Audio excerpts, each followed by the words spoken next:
podcast de l'article de Adil Ben Hamza publié sur lodigi.ma. L'auteur a intitulé son article « La particularité marocaine enracinée dans l'histoire ». Il commence son article ainsi. La réalité ethnique marocaine produit un pluralisme remarquable, notamment la race berbère et la race arabe, en plus de la race africaine et la race européenne issue des invasions romaines et byzantines de la région d'Al-Maghreb à l'Aqsa, en plus des migrations tardives d'Andalousie après sa chute, qui a amené parmi eux un certain nombre de familles ibériques ayant intégré l'islam. Ceci en plus de tous les mariages mixtes entre plusieurs races, soit pour des raisons religieuses, soit pour des raisons politiques et économiques, qui a abouti à une ambiguïté dans la définition de l'ethnicité dans la société marocaine. Ainsi, pendant de nombreuses années il n'a été possible de distinguer les différences que sur la base de la religion musulman-juif ou la langue à travers tamazirt arabe, et nous croyons fermement que la question l'identité ethnique aborde des questions métaphysiques dont les réponses restent suspendues à la relativité de la pensée humaine, car on peut dire sans hésiter que le Maroc ne connaît pas de définition ethnique claire. L'auteur poursuit son article ainsi. Cependant, la réalité de cette diversité nous oblige à l'évoquer dans le contexte de la nation marocaine en tant que concept, car la dimension ethnique absente de la réalité démographique et linguistique du pays. C'est ainsi que le Maroc s'est formé depuis l'aube de l'histoire, en tant que creuset de différentes cultures, civilisations, valeurs et religions. Il a sans aucun doute laissé sa marque dans ce que nous appelons aujourd'hui la particularité marocaine, par rapport au pays du Mashrek arabe, tant au niveau psychologique général, qu'à celui de l'association avec quelques indicateurs culturels et civilisationnels de la pensée métaphysique, en opposition à la pensée rationnelle. Certains penseurs marocains ont même affirmé que le Maroc est le terrain historique de la construction de la pensée arabe contrairement à l'Orient, où l'irrationalité prévaut couverte de discours religieux et nationalistes arabes. Le professeur Mohamed Abed Al-Jabri a ce sujet par héritage philosophique et intellectuel au Maroc basé sur Ibn Rushd contre Al-Ghazali, Ibn Taymiyyah, Ibn Hazm et l'héritage andalous, qui a trouvé son prolongement naturel au Maroc après la fin de la domination islamique en Andalousie.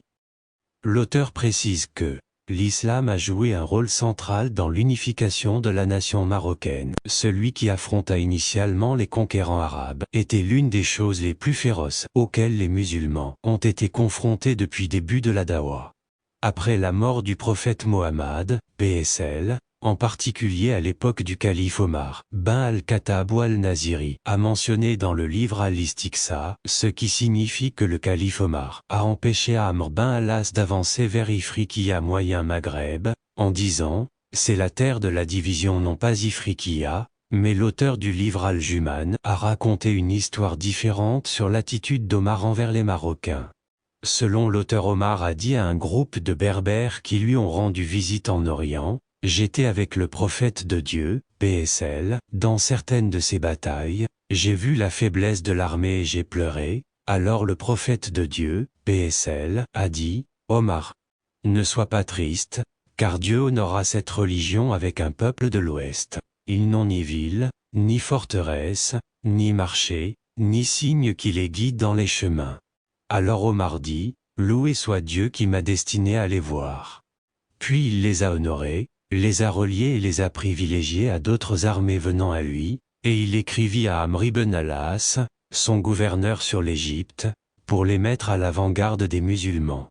Les deux narrations, quelle que soit la vraie, indiquent que sur l'aspect de résistance et de dureté qui caractérise personnalité marocaine, et ces traits nous les retrouvons à la fin de cette période, peut-être la réputation des soldats marocains au cours de la Première et de la Seconde Guerre mondiale, pour de bonnes preuves de leur rôle prépondérant joué par le soldat marocain dans ce que les deux récits précédents suggèrent, et nous pouvons y ajouter à la bataille des hauteurs du Golan syrien au début des années 1970 du siècle dernier face aux forces israéliennes, n'est-ce pas? Cette nature solide du caractère marocain remonte au facteur géographique qui a isolé les pays du Maghreb à l'extrême nord-ouest du continent africain, obligés de se battre avec tous les groupes qui se concentrent sur la conquête militaire, compte tenu de l'absence d'alternative à la confrontation, parce que le Maroc est pris entre des facteurs naturels, qui font la confrontation.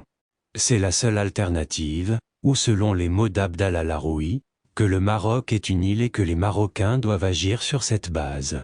Le royaume est délimité par la mer au nord et à l'ouest, et le grand désert du sud, ce qui signifie qu'il n'y a pas de choix sinon s'accrocher au sol. Cela explique peut-être l'intégration des Marocains à l'occupant. Alors qu'ils sont incapables d'y faire face, cela exprime grandement la mentalité pragmatique de l'homme marocain. L'auteur ajoute ainsi, après l'entrée de l'islam, les Marocains n'ont pas tardé à restaurer leur indépendance vis-à-vis de l'Orient, malgré ce que cela implique comme aléa militaire, où l'affrontement a été ouvert avec la Khilafa, qui considérait cette indépendance comme un éloignement de la religion car l'idéologie qui régit les classes dirigeantes de l'Orient l'ont promu à propos de l'engagement des lois juridiques et religieuses du califat pour tous les musulmans. Cet engagement reposait principalement sur des raisons économiques et politiques, et l'aventure de l'indépendance, à son tour, reposait sur les mêmes raisons, que d'assurer la préservation des ressources financières locales, qui étaient perçues sous forme de taxes et de dîmes vers Al-Mashrek. Ils ont considéré que Bat al-Mal, à Bagdad ou Damas, n'avait pas autant besoin de ces deniers, que la population locale. Ainsi est née une alliance objective entre les Berbères et les Arabes fuyant conflit au pays du califat. Les Marocains ont eu recours l'allégeance à un Arabe de la maison du prophète, PSL. Idris Ier. Ce sont les premiers signes de leadership du nouvel État indépendant du califat à Damas. L'auteur conclut son article ainsi.